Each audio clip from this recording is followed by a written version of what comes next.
Capítulo 10 Das ocupações e missões dos espíritos.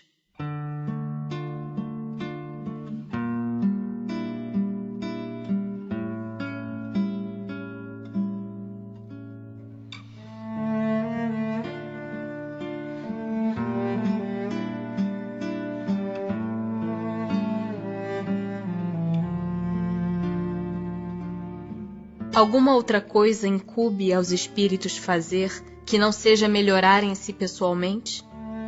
Concorrem para a harmonia do universo, executando as vontades de Deus, cujos ministros eles são. A vida espírita é uma ocupação contínua, mas que nada tem de penosa como a vida na terra, porque não há a fadiga corporal, nem as angústias das necessidades. Também desempenham função útil no universo os espíritos inferiores e imperfeitos? Todos têm deveres a cumprir. Para a construção de um edifício não concorre tanto o último dos serventes de pedreiro como o arquiteto? Tem atribuições especiais cada espírito? Todos temos que habitar em toda parte e adquirir o conhecimento de todas as coisas, presidindo sucessivamente ao que se efetua em todos os pontos do universo. Mas como diz o Eclesiastes, há tempo para tudo. Assim, tal espírito cumpre hoje neste mundo seu destino, tal outro cumprirá, ou já cumpriu o seu, em época diversa, na terra, na água, no ar, etc. São permanentes para cada um e estão nas atribuições exclusivas de certas classes as funções que os espíritos desempenham na ordem das coisas? Todos têm que percorrer os diferentes graus da escala para se aperfeiçoarem. Deus, que é justo, não poderia ter dado a uns a ciência sem trabalho, destinando outros a só a adquirirem com esforço. Já não tendo o que adquirir, os espíritos da ordem mais elevada se acham em repouso absoluto ou também lhes tocam ocupações? Que quererias que fizessem na eternidade? A ociosidade eterna seria um eterno suplício. De que natureza são as suas ocupações? Receber diretamente as ordens de Deus, transmiti-las ao universo inteiro e velar por que sejam cumpridas. São incessantes as ocupações dos espíritos? Incessantes, sim, atendendo-se a que sempre ativos são os seus pensamentos, porquanto vivem pelo pensamento. Importa, porém, não identifiqueis as ocupações dos espíritos com as ocupações materiais dos homens. Essa mesma atividade lhes constitui um gozo pela consciência que têm de ser úteis. Concebe-se isto com relação aos bons espíritos. Dar-se-á, entretanto, o mesmo com os espíritos inferiores? A estes cabem ocupações apropriadas à sua natureza.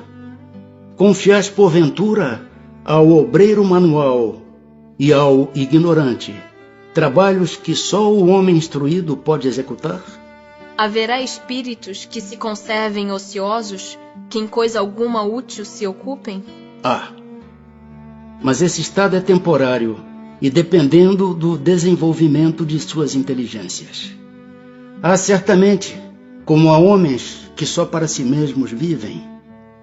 Pesa-lhes, porém, essa ociosidade, e cedo ou tarde o desejo de progredir lhes faz necessária a atividade, e felizes se sentirão por poderem tornar-se úteis. Referimo-nos aos espíritos que hão chegado ao ponto de terem consciência de si mesmos e do seu livre arbítrio, porquanto em sua origem todos são com as crianças que acabam de nascer e que obram mais por instinto que por vontade expressa. Atentam os espíritos em nossos trabalhos de arte e por eles se interessam? Atentam no que prove a elevação dos espíritos e seus progressos. Um espírito que haja cultivado na terra uma especialidade artística, que tenha sido, por exemplo, pintor ou arquiteto, se interessa de preferência pelos trabalhos que constituíram objeto de sua predileção durante a vida? Tudo se confunde num objetivo geral.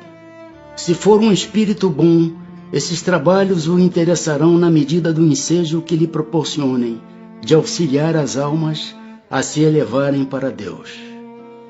Demais, esqueceis que um espírito que cultivou certa arte na existência em que o conhecestes pode ter cultivado outra em anterior existência, pois que lhe cumpre saber tudo para ser perfeito. Assim, conforme o grau do seu adiantamento, pode suceder que nada seja para ele uma especialidade. Foi o que eu quis significar, dizendo que tudo se confunde num objetivo geral. Notai ainda o seguinte: o que no vosso mundo atrasado considerais sublime, não passa de infantilidade comparada ao que há em mundos mais adiantados. Como pretenderias que os espíritos que habitam esses mundos, onde existem artes que desconheceis, admirem o que aos seus olhos correspondem a trabalhos de colegiais?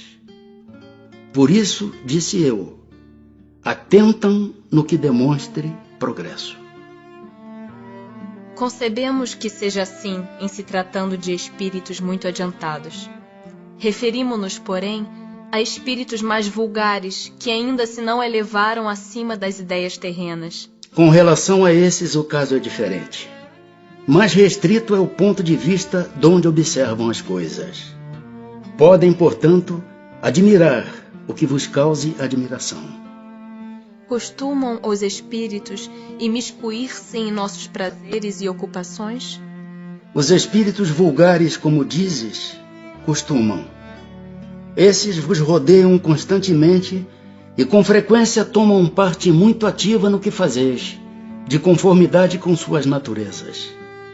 Cumpre assim aconteça, porque para serem os homens impelidos pelas diversas veredas da vida, necessário é que se lhes excitem ou moderem as paixões.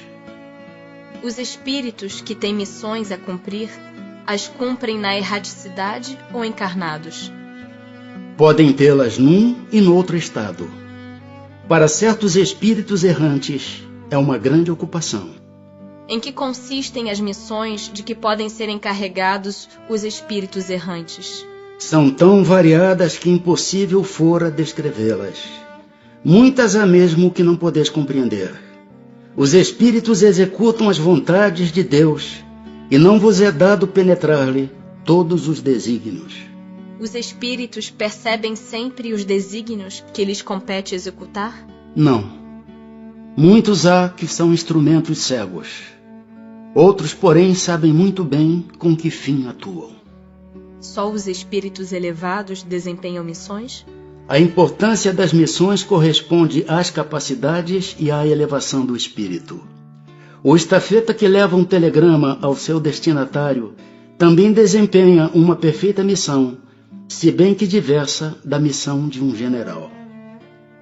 A missão de um espírito lhe é imposta ou depende da sua vontade? Ele a pede, e ditoso se considera se a obtém. Pode uma igual missão ser pedida por muitos espíritos? Sim. É frequente apresentarem-se muitos candidatos, mas nem todos são aceitos.